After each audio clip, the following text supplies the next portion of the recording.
पति विदेश में, पत्नी प्रेग्नेंट। बधाई हो मयंक भाई, आप बाप बनने वाले हैं। यह बोलते हुए डॉक्टर हैंडशेक करने के लिए हाथ बढ़ाते हैं। मयंक भाई, यह सब सुनने के बाद जैसे आसमान टूट पड़ता है। फिर भी स्माइल करते हुए मयंक डॉक्टर के साथ हैंडशेक करते हुए उनको थैंक्स बोलता है। डॉक्टर को सी ऑफ करके मयंक जब उसकी वाइफ प्रीति के रूम पर आता है, प्रीति उसे पूछती है, क्या हुआ? अचानक मैं बेहोश क्यों हो गई? बड़ी बीमारी तो नहीं हुई? प्रीति का बात सुनकर मयंक गुस्से से जवाब देता है, नहीं, तुम्हारे लिए खुशी की बात है। तुम माँ बनने वाली हो। इस बच्चे का बाप मैं नहीं, कोई और है। यह बोलते हुए मयंक गुस्से से रूम में से बाहर चला जाता है। प्रीति डर के मारे चुप रहती है। 3 साल के बाद मयंक साहब सऊदी अरब से अपने देश वापस लौटता है। सिर्फ 5 दिन हुए थे मयंक को विदेश से वापस आए, तो प्रेग्नेंट होना पॉसिबल नहीं था। तब से कौन है बच्चे का बाप? 5 साल के मैरिज में प्रीति को मयंक से बहुत प्यार मिला था। मयंक के साथ प्रीति ने इतनी बड़ी गद्दारी की है, सोचते सोचते और बहुत टाइम चला गया। रात में जब घर जाते वक्त मयंक नोटिस करता है कि यदि किसी के साथ बात कर रही है, महेश तुम कुछ करो, मैं माँ बनने वाली हूँ। मयंक को सब कुछ पता चल गया। चलो हम शादी कर लेते हैं, मैं मयंक को डिवोर्स दे दूंगी। इस तरफ से महेश बोला, कल तुम पार्क में आओ, हम देखते हैं हम क्या कर सकते हैं। अब प्रीति ने आराम से फोन रख दिया। प्रीति और महेश का बातें सुनकर मयंक को बहुत तकलीफ हो रही थी। मयंक गुस्से से रूम पर जाकर बोला, मैं आखिरकार कजन भाई और मेरी वाइफ मुझे बहुत धोखा दिया। मैं कितना मेहनत करके विदेश में पैसा कमाता हूँ, परिवार को छोड़कर सबसे दूर रहकर पैसा कमाता हूँ। कभी भी तुम्हें किसी चीज की कमी महसूस नहीं होने दूंगा। मैं कितना मेहनत करके विदेश में रहकर पैसा कमाता हूँ, परिवार को छोड़कर सबसे दूर रहकर कमाता हूँ। कभी भी तुम्हें किसी चीज की कमी महसूस नहीं होने देंगे।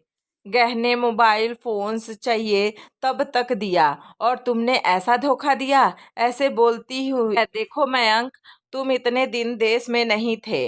मैं अपनी मन की बात बोलूं, मेरे पास कोई नहीं था, मैं अकेली हो गई थी, इसलिए मैं किसी दूसरी की ओर थोड़ा आकर्षित हो गई। उसके बाद क्या से क्या हो गया मुझे पता ही नहीं चला।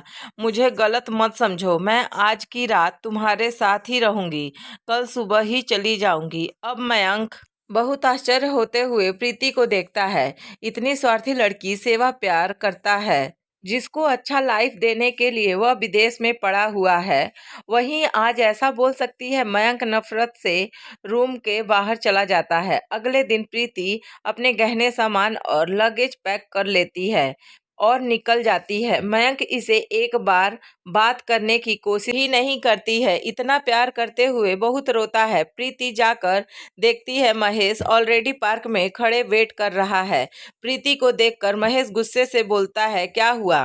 तुमको मैंने मिलने के लिए बुलाया था, यह सब क्या है? कहाँ जाओगी? यह सब लेकर प्रीति ऊपर देखते हुए बोली, जाऊंगी मतलब?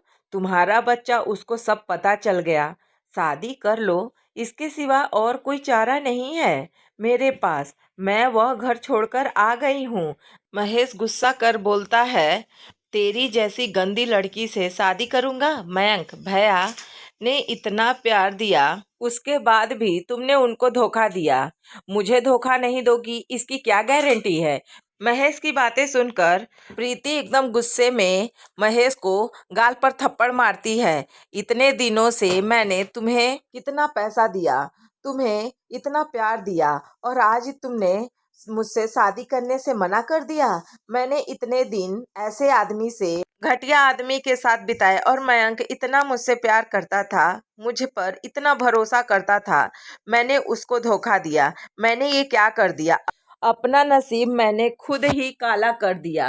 प्रीति रोते रोते कह जाती है। महेश तुरंत चला जाता है।